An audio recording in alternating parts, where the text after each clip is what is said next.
नमस्ते बच्चों। प्रायिकता के तीसरे भाग में आप सभी का स्वागत है। पहले दो भागों में हम लोगों ने प्रायिकता के जो मूलभूत फॉर्मूले थे, जिस फॉर्मूलों को अपना करके हम लोग प्रायिकता के बारे में समझ सकते हैं और प्रायिकता के सभी सवालों को हल कर सकते हैं, वो मैंने आप लोग को बताया।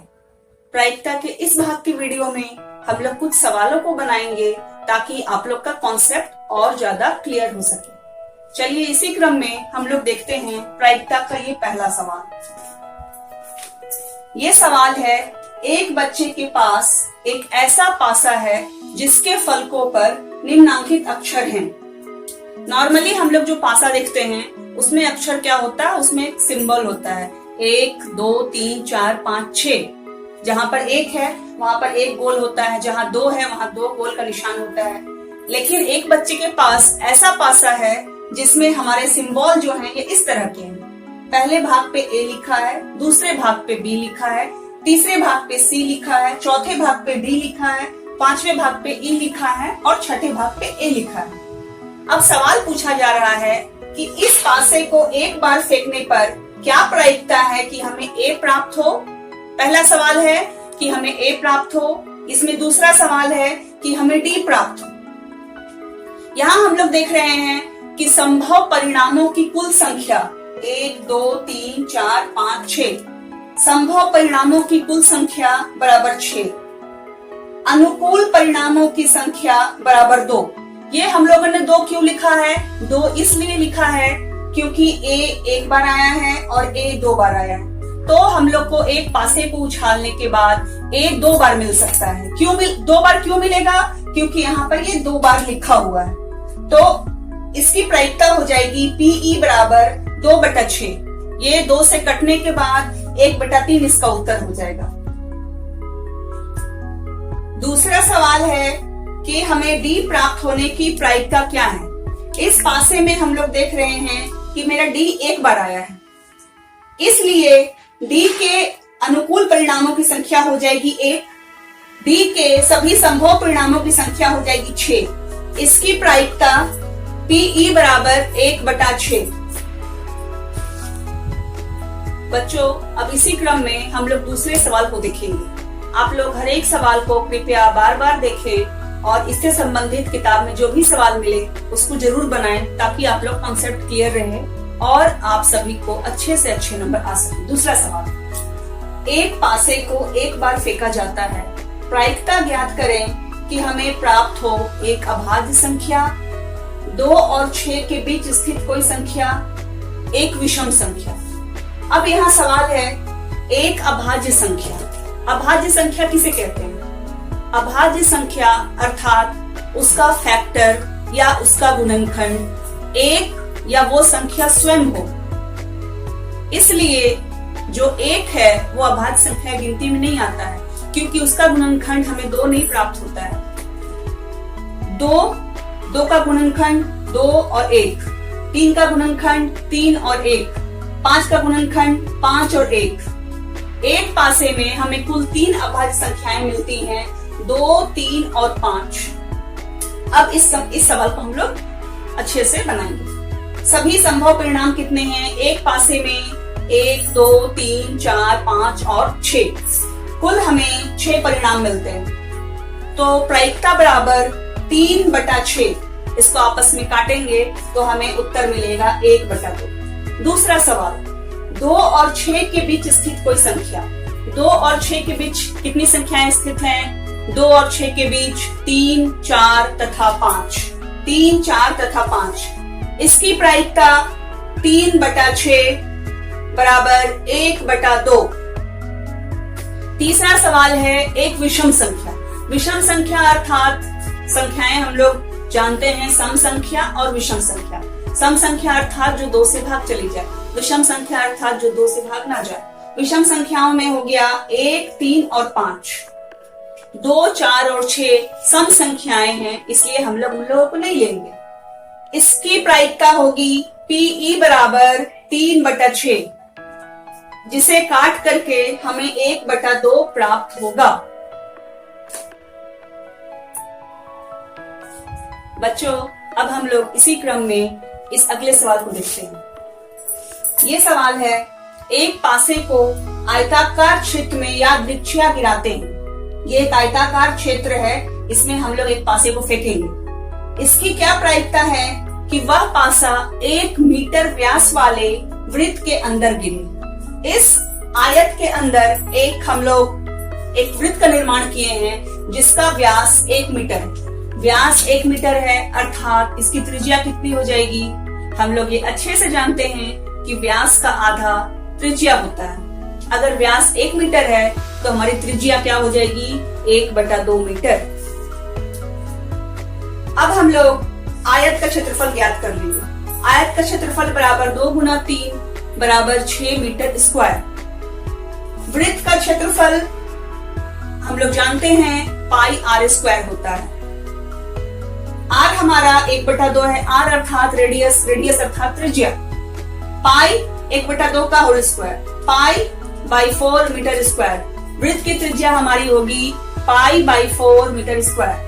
अब हमें इसकी प्रायिकता ज्ञात करनी है। प्रायिकता में हम लोग जानते हैं, सबसे पहले हम लोग निकालते हैं हमारे अनुकूल क्या परिणाम है। हमारे अनुकूल परिणाम है वृत्त के अंदर का क्षेत्रफल। क्यों? क्योंकि हम लोग जब पासे को फेंकेंगे तो हम लोग ये चाहते हैं कि वो पासा वृत्त के अंदर जाए। ये हमारा अनुकूल परिणाम है, वृत्त का क्षेत्रफल बटा हमारा सभी अनुकूल परिणाम अर्थात पूरे आयत का क्षेत्रफल। अब हम लोग इसमें जो निकाले हैं मान, उसके मान को बैठा देंगे। π/4/6, π/4 मल्टीप्लाइड बाई 1/6 इक्वल टू π/24। इसका उत्तर आ गया। अब बच्चों, अब हम लोग इसी क्रम में अगला सवाल देखते हैं। यहाँ सवाल है, एक खेल में 1 रुपये के सिक्के को 3 बार उछाला जाता है। प्रत्येक बार परिणाम को लिख लेते हैं। तीनों परिणाम समान होने पर, अर्थात या तो हेड हेड हेड या टेल टेल टेल। तीनों परिणाम समान होने पर, अर्थात 3 चित्त या 3 पट प्राप्त होने पर कृष्ण खेल में जीतेगा। कृष्ण एक लड़का है जिसने सिक्के को 3 बार उछाला है। अगर तीनों बार समान परिणाम प्राप्त होते हैं तो कृष्ण खेल में जीतेगा, और समान परिणाम प्राप्त नहीं होते हैं तो कृष्ण खेल में हार जाएगा। यहाँ सवाल है, कृष्ण के हारने की प्रायिकता ज्ञात करें। आप लोगों से फिर से अनुरोध है कि कृपया जब भी आपके पास सवाल सामने आए तो आप लोग उसको ध्यान से अवश्य पढ़ें। हम लोग अभी तक जो बनाते आए हैं वो हमेशा सीधा सवाल होता था। ये सवाल उल्टा पूछ रहा है। इस सवाल में यहाँ ये नहीं पूछा है कि कृष्ण के जीतने की प्रायिकता ज्ञात करें। सवाल को थोड़ा सा घुमा दिया गया है कि कृष्ण के हारने की प्रायिकता ज्ञात करें। हम लोग इसमें कुल संभव परिणाम जो है उस पर ध्यान देंगे। कुल संभव परिणाम है HHH, HHT, HTH, THH, TTH, THT, HTT, TTT। यहाँ H से हमारा तात्पर्य हेड और T से हमारा तात्पर्य टेल से है। जैसे हमने सिक्के को उछाला, हो सकता है कि हमें 2 बार हेड प्राप्त हो और 1 बार टेल प्राप्त हो। कुल संभव परिणाम हमारे पास हैं 1, 2, 3, 4, 5, 6, 7 और 8। इसमें से अगर हेड हेड हेड या टेल टेल टेल आए तो ही कृष्ण जीतेगा। हमारे पास सवाल यह है कि कृष्ण के हारने की प्रायिकता बताएं। तो कृष्ण के हारने के लिए हमें कुल संभव परिणाम 1, 2, 3, 4, 5, 6, ये हमें कुल 6 मिल रहे हैं। इसकी प्रायिकता होगी PE बराबर कृष्ण के हारने का परिणाम 6, कुल संभव परिणाम 8, 6/8। इसको काटने के बाद हमें 3/4 प्राप्त होगा, जो इस सवाल का उत्तर है। अब हम लोग अगला सवाल देखते हैं। ये सवाल बहुत ही अधिक महत्वपूर्ण है। कृपया आप लोग इसको ठीक से देखें और समझें। हो सकता है कि ये सवाल आप लोग की बोर्ड परीक्षा में अवश्य पूछा जाए। एक पासे को 2 बार फेंका जाता है। इसकी क्या प्रायिकता है कि 5 किसी भी बार में नहीं आएगा। इसी में दूसरा सवाल जोड़ दिया गया है, 5 कम से कम एक बार में आएगा। एक पासे को एक बार फेंकना या 2 पासे को एक साथ फेंकना, दोनों एक ही प्रयोग के अंतर्गत आते हैं। 2 बार फेंकने के बाद हमें निम्नांकित परिणाम प्राप्त होंगे। आप लोग इसको ध्यान से देखें और समझें। अगर हमें सिर्फ 1 और 1 मिले, 1 2 मिले, 1 3, 1 4, 1 5, 1 6, या 2 1, 2 2, 2 3, 2 4, 2 5, 2 6, या 3 1, 3 2, 3 3, 3 4, 3 5, 3 6, या 4 1, 4 2, 4 3, 4 4, 4 5, 4 6, 5 1, 5 2, 5 3, 5 4, 5 5, 5 6, या 6 1, 6 2, 6 3, 6 4, 6 5, 6 6। हमें कुल मिलाकर के टोटल 36 परिणाम मिल सकते हैं। सवाल है 5 किसी भी बार में नहीं आएगा।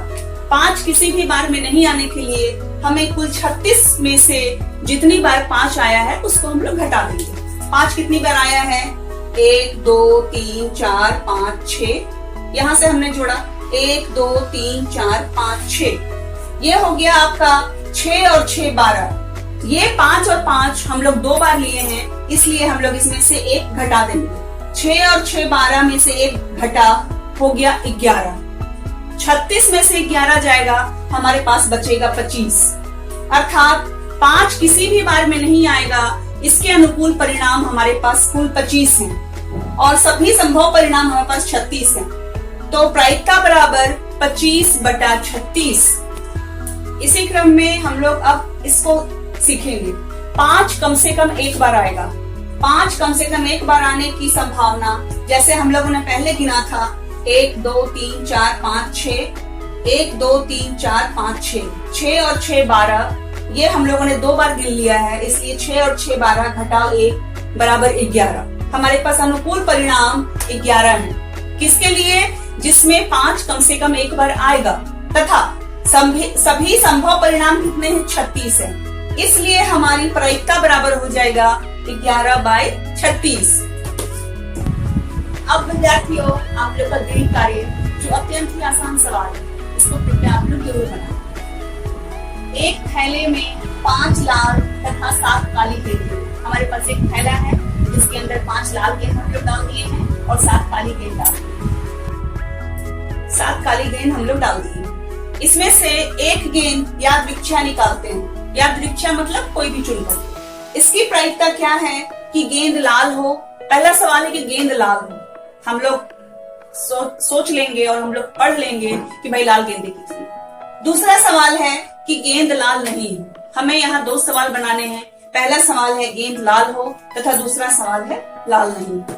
उम्मीद करती हूँ कि आप लोग को प्रायिकता यथासंभव समझ में आया होगा। जहां भी समझ में न आए, कृपया कमेंट बॉक्स में कमेंट करके जरूर पूछें।